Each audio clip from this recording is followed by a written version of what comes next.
এই যে বিষয়গুলো, এইটা কি কোনো তদন্তের আওতায় আনা উচিত নয়? অন্তত রাজ্য সরকারের উচিত নয় কি যে একটা নিজের স্বচ্ছ ভাবমূর্তি যদি তারা রাখতে চায় তাহলে একটা তদন্ত করা, যে কোনো, সেটা সেটা হয়তো অন্য কোনো বিভাগ করতে পারে, তাদের দিয়ে কোনো অবসরপ্রাপ্ত বিচারপতিকে দিয়ে হতে পারে, বা অন্য কোনো রকম তদন্ত। কাজেই যদি সরকার নিরঙ্কুশ হয়ে থাকে, বিরোধী শূন্য, এটা হচ্ছে সবচেয়ে মারাত্মক। একদম শাসক দলের একদম নেতা যারা প্রতিবাদী তাদের উপর সরাসরি আক্রমণ করলো। গণতন্ত্রের যে মূল কথাটা সেটা আমরা বুঝতে পারিনি।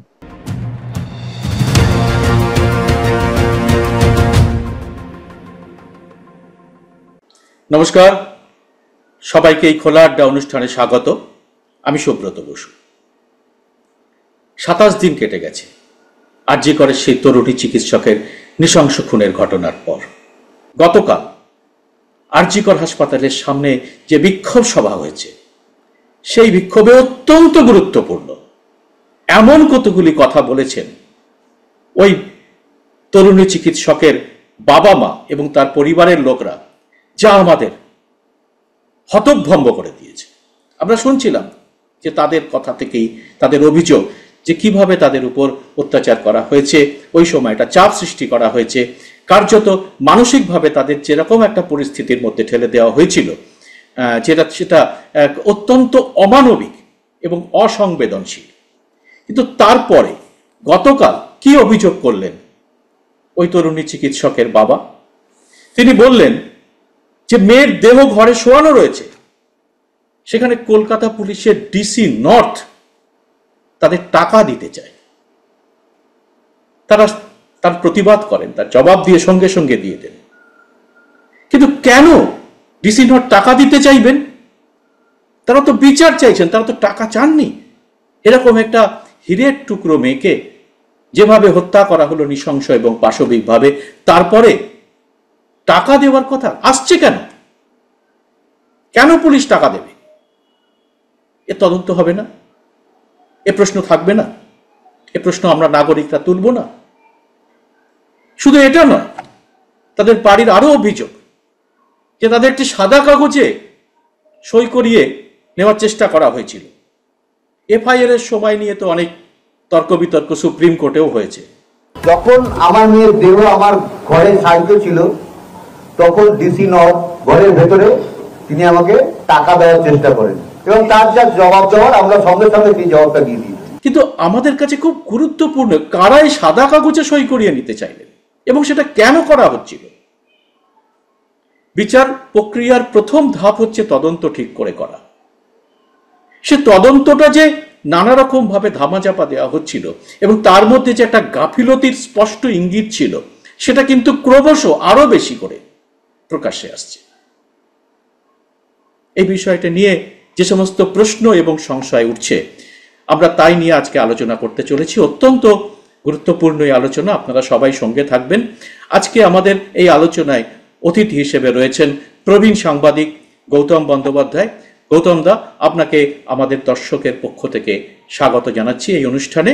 আপনার কাছে আমাদের প্রথম প্রশ্ন, ডিসি নর্থ যে টাকা দিতে চাইল, এটা কি কারণে হতে পারে? আপনার কি মনে হচ্ছে? এই যে বিচার ব্যবস্থা নিয়ে যে প্রশ্ন উঠছে, যে বিচারের পদ্ধতি, বিচারের প্রক্রিয়া, তাই নিয়ে তো প্রশ্ন প্রথম দিন থেকে উঠেছে। কিন্তু কতগুলো জিনিস খুব আশ্চর্যের, সেটা হচ্ছে সব ধীরে ধীরে উন্মোচিত হচ্ছে।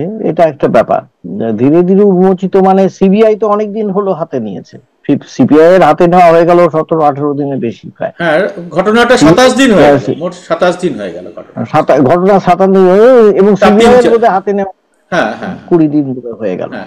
এবারে তারা, আমার মনে হয় যে তারা নিশ্চয়ই সিবিআই কে জানিয়েছেন, কিন্তু সিবিআই কে জানানোর পরেও যেহেতু সিবিআই এখনো পর্যন্ত সেরকম কোনো পদক্ষেপ গ্রহণ করেনি, এটা তারা হয়তো বলতে পারছেন না, বলা সম্ভব নয়। কারণ তারা কার উপর ভরসা করবেন, এটা তারা বলেছেন এক জায়গায় যে কার উপরে ভরসা করবেন। It is very very pertinent মানে কোয়েশ্চেন, যে কার উপর ভরসা করবেন। কারণ যদি সিবিআই কে জানিয়ে থাকেন আর সিবিআই যদি ডিসি নর্থ কে জিজ্ঞাসাবাদ না করে বা এই ধরনের কোনো আদালতে না বলে যে নাকি জিজ্ঞাসাবাদের প্রয়োজন আছে, কিংবা চিঠিও না পাঠায়, সামান যদি না করে, করতেই পারে তারা, তাহলে তো আরো সন্দেহগুলো খুব গাঢ় হয়, দৃঢ় হয়, এ সমস্ত হয়। এটা হলো একটা।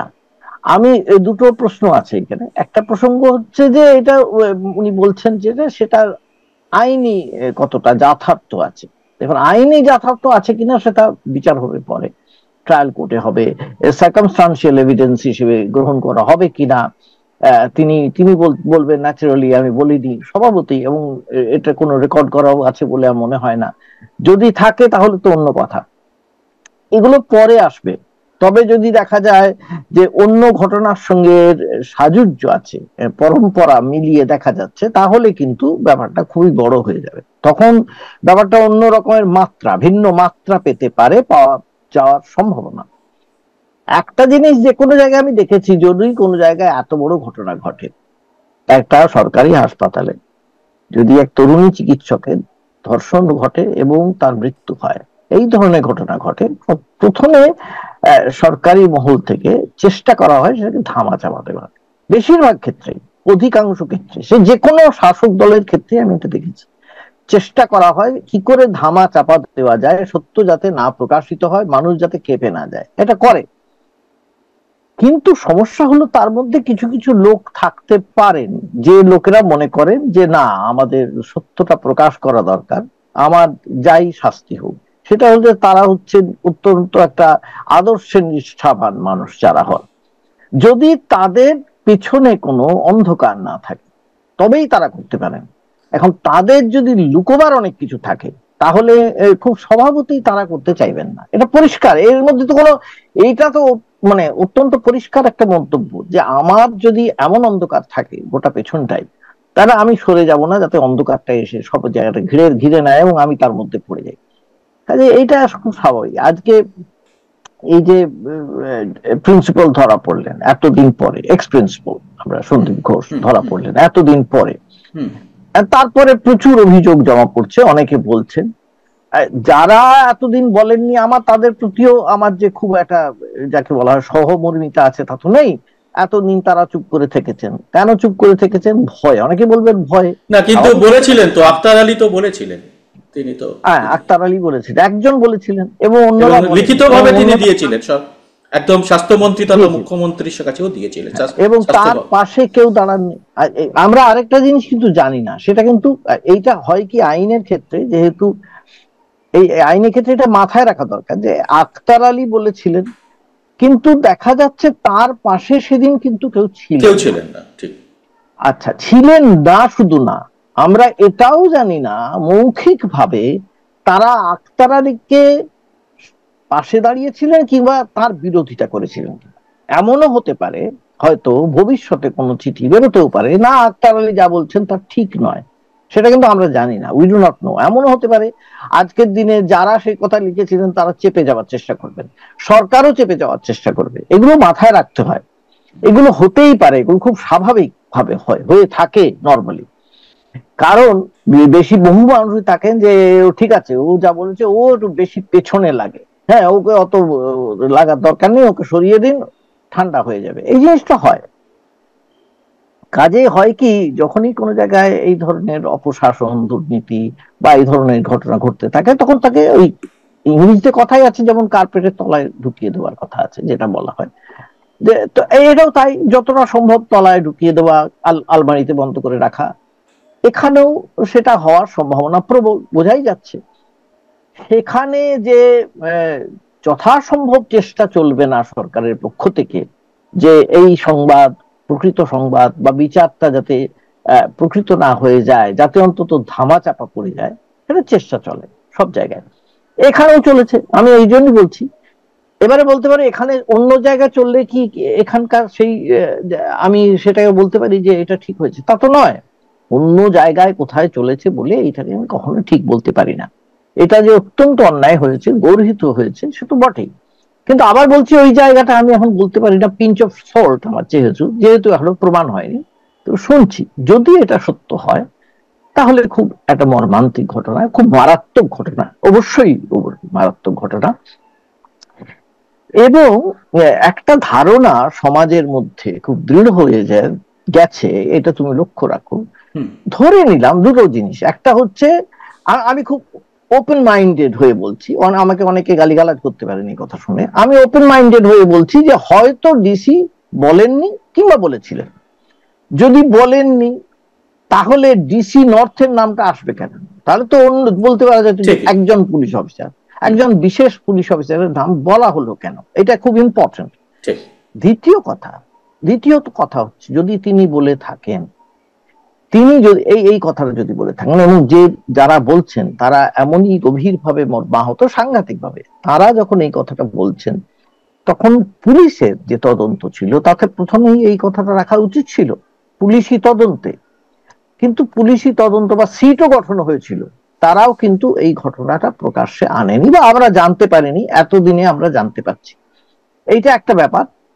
এবং এই যে ঘটনাটা যে আমি টাকা দেব এবং তুমি চুপ করে যাও, এই যে বলার সাহসটা, আমি সাহসের কথা বলছি, এই সাহসটা কোথা থেকে পাওয়া যায়?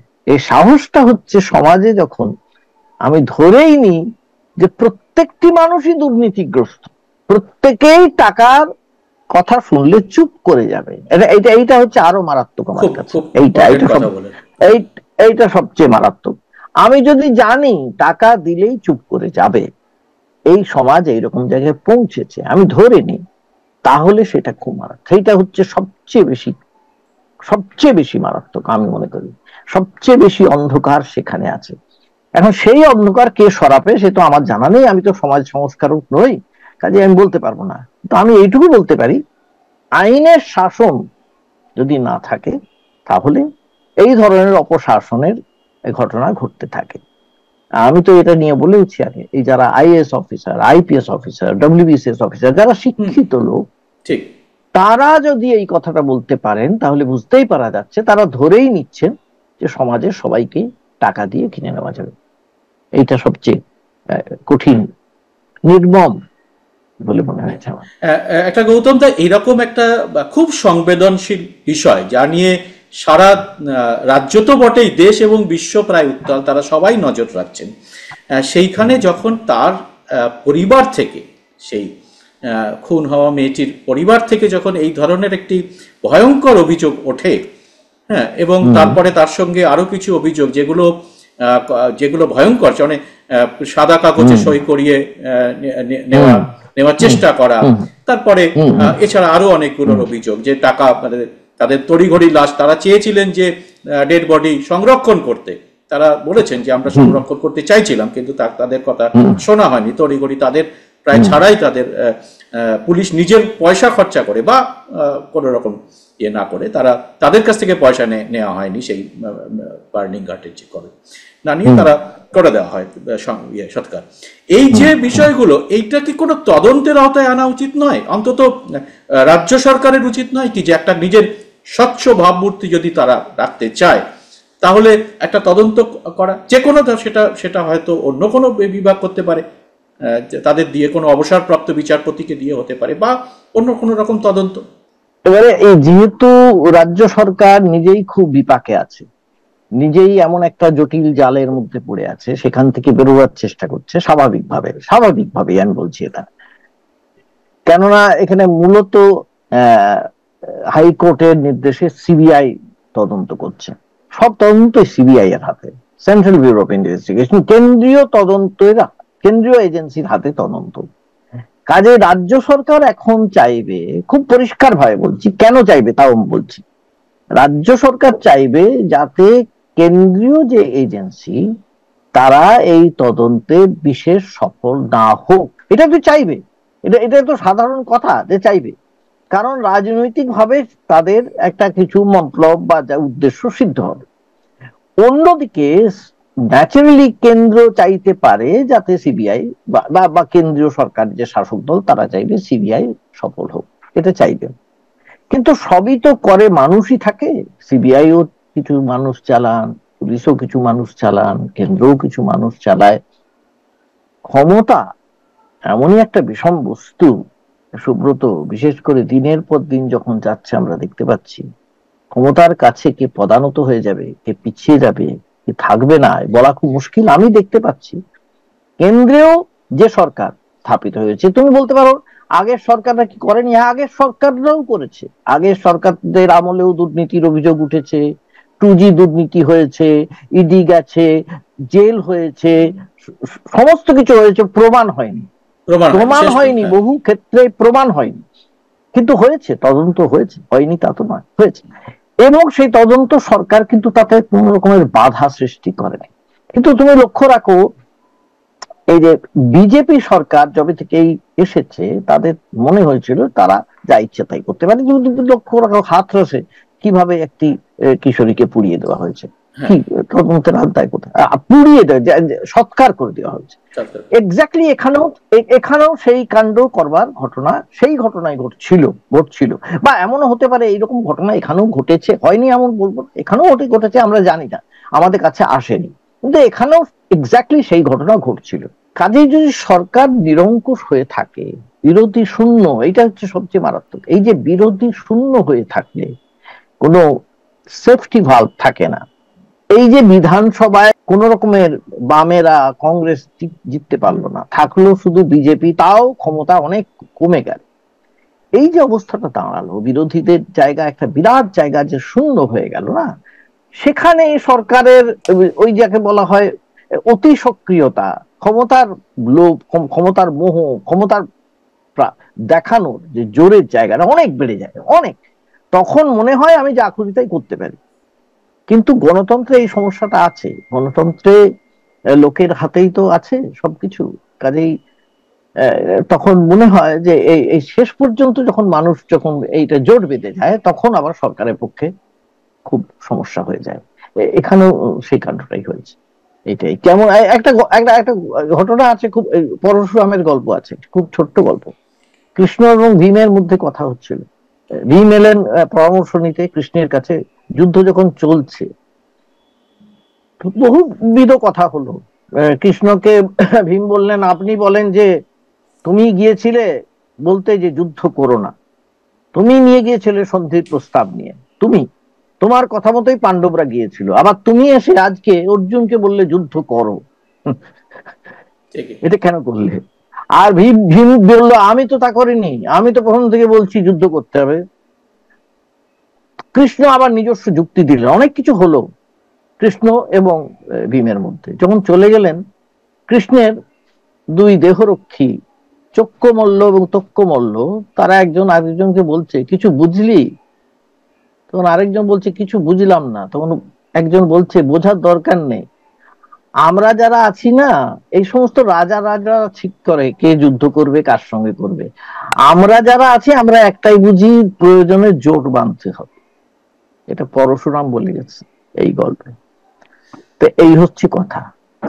এইখানে জোট বাঁধার যে মানে নাগরিক সমাজ যেভাবে নেমে পড়েছে সমস্ত রাজ্য জুড়ে, তাতে তো শাসক যে ভয় পেয়েছে দেখাই গেছে। আমি যে প্রসঙ্গটাতে এরপরে আসছিলাম গৌতম দা, আপনি তার সূত্রটা ধরিয়ে দিলেন কার্যত। সেটা হচ্ছে যে মাথা ভাঙায় কাল রাত্রিরে যে ঘটনাটি আমরা দেখলাম, একদম শাসক দলের একদম নেতা, যারা প্রতিবাদী, তাদের উপর সরাসরি আক্রমণ করলো, তাদের মারধর করলো, তাদের রাস্তায় তাদের যে লেখা সেগুলো মুছে ফেলা দেওয়া হলো চুন দিয়ে, এবং তিনি সেটা সকর্মে বললেন করেছি। হ্যাঁ, এই বিষয়টা কি আপনি কিভাবে দেখছেন? বিষয়টা তো এইটাই যে আমার যে নিরঙ্কুশ ক্ষমতা, তার উপরে তারা কেন প্রশ্ন করবে, তারা কেন এসে জবাবদিহি চাইবে, এই তো কথা। আমি যেখানে শেষ কথা বলি, সেখানে তুমি কে বলবা, তোমার কোনো বলার অধিকার নেই। এটা তো ছিল, এটা বরাবরই থেকেনি তা তো না। কিন্তু আমাদের সমস্যা হচ্ছে যে গণতন্ত্রটা আমরা বড় সহজে পেয়ে গিয়েছিলাম। বলতে খুব খারাপ লাগছে, অনেকের মনে হবে, গণতন্ত্রের যে মূল কথাটা সেটা আমরা বুঝতে পারিনি। তো এক্স্যাক্টলি এইটাই আমাদের দেশে চলছে, যার জন্যে দেখবে শাসক দলের মধ্যে বেশিরভাগ ক্ষেত্রে মাঝে মাঝেই ওরা ভুলে যায় যে এটা গণতান্ত্রিক দেশ, গণতান্ত্রিক রাষ্ট্র। এবং আমাদের অনেক সময় আমরা we are inspired, influence by Pakistan, Bangladesh, Afghanistan, আমরা কিন্তু ভেতরে ভেতরে ইনফ্লুয়েন্স হয়ে যাই ভীষণ রকম। সেটা তো মারাত্মক। কিন্তু আমাদের দেশে যেহেতু একটা গণতান্ত্রিক ভিত আছে, সেই ভিতটা এত এখনো পর্যন্ত সবল যে সেটা মাথা চাড়া দিয়ে উঠলে অন্যরা কিন্তু পালিয়ে যায়। এখন কিন্তু যে সরকার, রাজ্য সরকার, আমি যেটা বলছি, রাজ্য সরকার অনেক পিছিয়ে গেছে।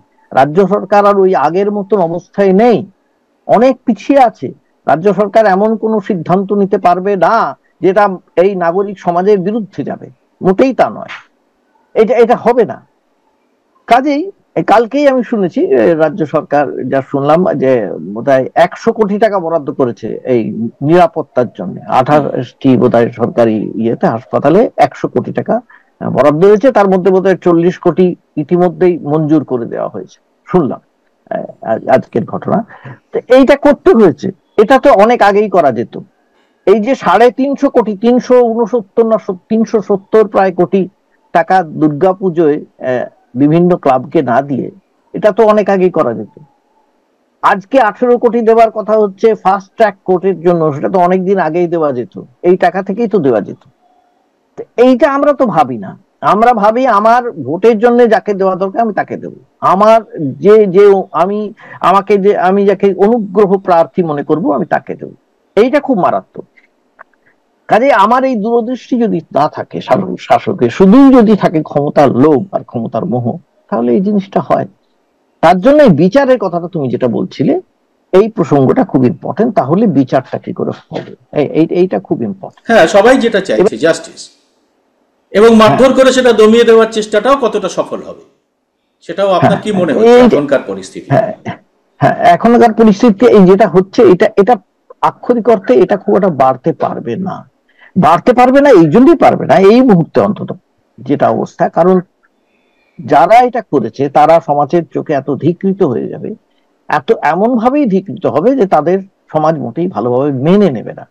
এমনকি তাদের বাড়ির যা মায়েরা বোনেরা তারাও ওটা মেনে নেবেন না শেষ পর্যন্ত, এটা হবে, এটা পিছিয়ে যাবে, এটা এটা খুব একটা হবে না। তবে একটা জিনিস খুব মারাত্মক এর মাঝেও এটা কিন্তু আছে, সেটা আমি লক্ষ্য করছি। এর মধ্যেও অনেকেই এমন ভাবে অপমানিত হচ্ছেন, মনে রাখা দরকার।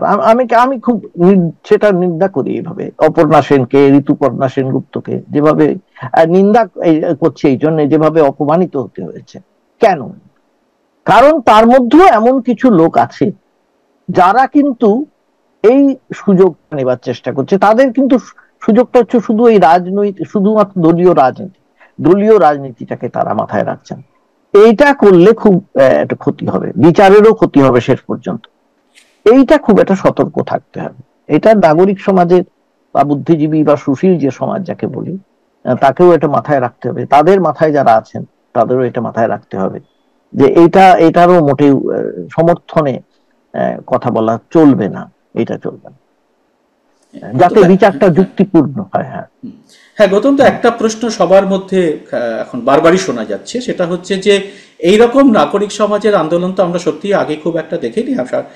বলতে গেলে আমাদের রাজ্য একটা পথ দেখাচ্ছে সমস্ত বিশ্বকে, বলা যেতে পারে, এরকম রাতে নেমে।